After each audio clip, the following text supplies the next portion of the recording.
Well, on this, the 13th or 14th rather of September 2010, I read in the paper where I guess it's the government in a way, but the newspapers generally are publishing that consumer debt is right out of control, and that consumer debt is the reason why the recession is not being overcome by stimulus packages, and that people are afraid to spend money, and that there's a general trend among people to spend more than they can afford, and therefore the debt which they carry is so enormous that the recovery is being stalled by their reluctance to spend money.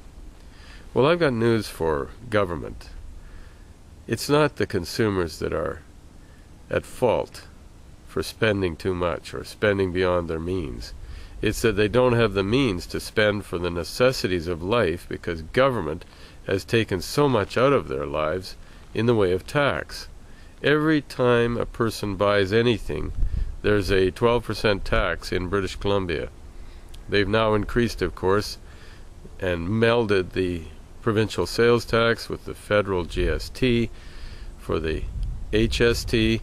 Whether the people wanted it or not, whether they voted on it or not, whether they were lied to by the provincial government or not, it doesn't matter. Government takes and takes and takes, and then they wonder why people are lining up at grocery cash registers to pay with a credit card.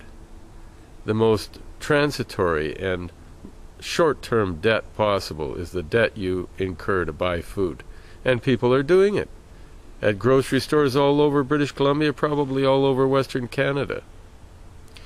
The real reason for the rise or the substantial amount of consumer debt is simply that government has taken too much out of the pockets of the consumer for them to be able to buy the necessaries of life with what they earn as an income. Government has exceeded its ability to extract money anymore, and it's going to take some very strong medicine to stop government from plundering the people and rendering their bankruptcy attributable allegedly to them, caused by government spending and government waste and government taxation. Who pays for the war in Afghanistan, and for what reason? Who pays for the immigrants that came on the recent arrival in British Columbia, for all their legal costs and their medical costs and every other cost that's incurred? The taxpayer. And the end result of that is they don't have enough money for the necessaries. And there's not going to be a recovery, primarily because consumers can no longer afford to buy even the things they need, and they're going further behind all the time. Government is really the problem, and socialists who always turn to government for every solution had better realize that every time they turn to government, they're picking their own pockets of everything they need, and in the end, they will have nothing. We have to free the West, make smaller government closer to the people governed. We have to build a new country where taxation is not this insatiable monster subsidizing the inefficient industries of central Canada with Western Canadian resource revenues.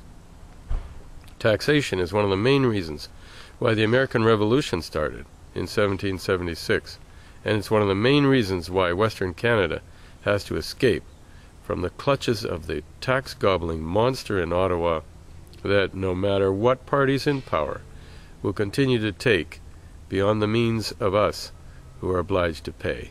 Free the West.